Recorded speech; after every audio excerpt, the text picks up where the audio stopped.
Vallow Daybell is back in Arizona, and this time she's in custody. Here's video of the so-called doomsday mom being extradited from Idaho and booked into jail here. Daybell is already convicted of killing her 2 children in Idaho. Now she faces 2 more conspiracy to commit first-degree murder charges in Maricopa County. 12 News journalist Erica Stapleton is live in the studio. And Erica, you've been covering this disturbing story for years now. How did we get to this point? Yeah, Tram, this has been a long time coming, and it's a really long story, but the crimes Lori Vallow is accused of here in Arizona happened more than 4 years ago. But she wasn't charged with them until after she was already booked in Idaho on murder charges. Lori Vallow Daybell booked into Maricopa County Jail. This video, provided by the sheriff's office without any sound, shows her being processed after an 18-hour extradition drive from prison in Idaho. She'll be isolated in a high-security area, the Estrella jail. Vallow is already serving 3 life sentences in Idaho for killing her children, Tylee and JJ, and also her role in the death of Tammy Daybell, her husband Chad Daybell's first wife. As for the charges in Maricopa County, she's accused of conspiring to kill her former husband Charles Vallow, who was shot and killed in Chandler in July 2019 by Lori's brother, Alex Cox. She's also accused of conspiring to kill her niece's ex-husband, who was shot at outside his home in Gilbert in October 2019. He wasn't hurt, but Lori's brother is also believed to be the shooter in that case, too. He's considered a co-conspirator in these cases, but can't be charged because he died in December 2019. Well, this is a relatively moderate-sized female. What kind of a threat can she be? She is as much, if not more, of a threat to the harm of others as any other dangerous criminal we've had in our custody. Sheriff Paul Penzone said they sent 4 deputies to extradite Vallow from Idaho. They opted to drive rather than fly due to weather concerns. They didn't have any issues and said Lori Vallow was even chatty. So I understand that she was very sociable the entire trip, talked quite a bit. She also asked the judge some questions during her first appearance after she was booked overnight. Are those cases going to be combined, or are they going to be done separately? Well, they are 2 separate cases. This moment, Lori Vallow in Arizona custody, something Kay and Larry Woodcock have been waiting for. Anything that comes out of her mouth is a lie. Kay is JJ Vallow's grandma and Charles Vallow's sister, and just wants justice. Anybody who suffered loss at the hands of an evil person like this, and I pray that they'll find peace. Tram, after her cases play out here, she'll be taken back to Idaho, where she'll continue serving those 3 consecutive life sentences. She's set to be arraigned here next week, so we'll see how she pleads. Yeah, okay. Well, right now we want to take a legal deep dive and bring in our 12 News legal expert, Hector Diaz with Diaz Law. Okay, I don't know about you guys, but to me, this extradition, the fact that it's not even December, kind of surprised me, because the last time we talked about this case, it was, the Maricopa County attorney said that there was no timeline, and then here she is being extradited overnight. And MCSO Sheriff Paul Penzone, he said, they did this under wraps. It happened overnight in the dark of night. So this did come as a surprise to many people, but she is here now. Yeah, part of it, I think, also is, we saw here on camera the victims, right? The victims' family talking about that they're seeking justice. No doubt that played a part in the county attorney saying, let's get her here. Let's start this trial. Let's start this process. Yeah, sooner rather than later. Okay, so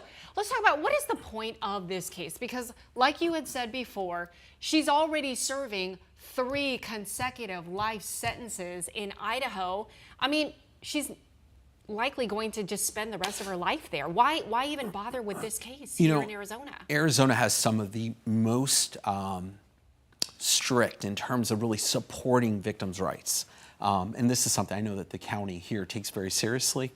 I think this is about recognizing that she allegedly committed very serious crimes in 2 different cases, and bringing Ms. Vallow to justice here in Arizona and seeking, closure for the families here in Arizona. I mean, it had to play a part in terms of proceeding here. It's the principle of it. Yeah, and that's something we've actually asked County Attorney Rachel Mitchell about this, and she said exactly that it's about getting justice here too.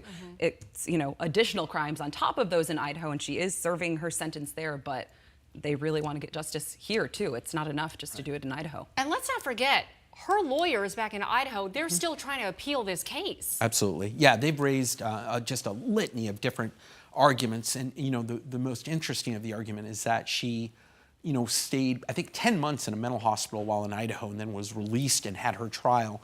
And they've raised an issue in terms of whether she was actually competent at the time that she proceeded to trial, which is going to be just, again, going to have to play itself out in Idaho Supreme Court, which at some point we'll get a decision and see what happens. Okay, so I got to ask you, as a criminal defense attorney, if you are representing Lori Vallow Daybell, what would be your strategy? How would you go about this? Well, I'm meeting with her quickly, and I want to go in and I want to know. We heard, I think, Sheriff Pinzone talking about, they had a conversation. She was very social, I think I heard in the transit. I want to know, did you say anything in that car? And, what happened, number one. Number two, I need to assess her competency. Where are you at? Can you assist me in trial? Can you assist me in reviewing reams and reams of discovery, of police reports, of investigative information? Are you going to help me here in defending you against really serious charges in 2 separate indictments? So, that's really, I think, the first obstacle that, her defense team are going to have here in terms of defending her is she competent, And given Hector, the issues? if I can just add to that, one of these cases, no one died. She's facing murder in both of them. How does that play into it? Conspiracy is we call it a preparatory offense. It is, preparing where you have an agreement with another person to, and you have the intent to murder that person, and you took any step in furthering that offense. And, it's a very serious offense. She is, not facing the death penalty or anything of that sort, but she is facing life in prison if convicted, and would be eligible for release only after 25 years. So it is conspiracy is a real criminal offense, even though, as you indicated, in one case, somebody didn't die. Yeah. So when do you think this trial would start here in Arizona? Wow, it's going to take some time. Yeah. It's going to take some time because I think her lawyers are going to have to go through this competency issue, and even assuming that, that is resolved, there's a lot of discovery. You got 2 separate cases, and we're going to have to. It took more than 3 years Right. in Idaho. You have to consider that too. So it's possible She could be here for same a sort of long evidence, time. the same sort of investigation ties into this too. A lot of it is the same evidence. Right, And if you're her attorney, wouldn't you be collaborating and talking to her attorneys in Idaho as well? Absolutely. I want to know what's going to happen with that Idaho appeal. I'm really quickly going to get on the phone with their lawyers in Idaho and find out, does that appeal have meat on those bones, right? Is this something that you guys feel confident? Because if it is, she may be getting a new trial. Right now, Ms. Vallow may be looking at this situation going, I have nothing to lose. Let's just go to trial. Right. Let's go to trial. I have nothing to lose.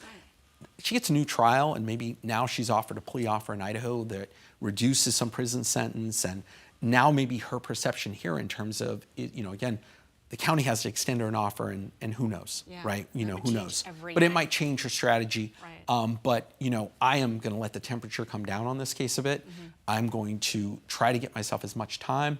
I'm, going to go into the courts and say, this is a complex case. I need time to prepare. Yeah, drag it out.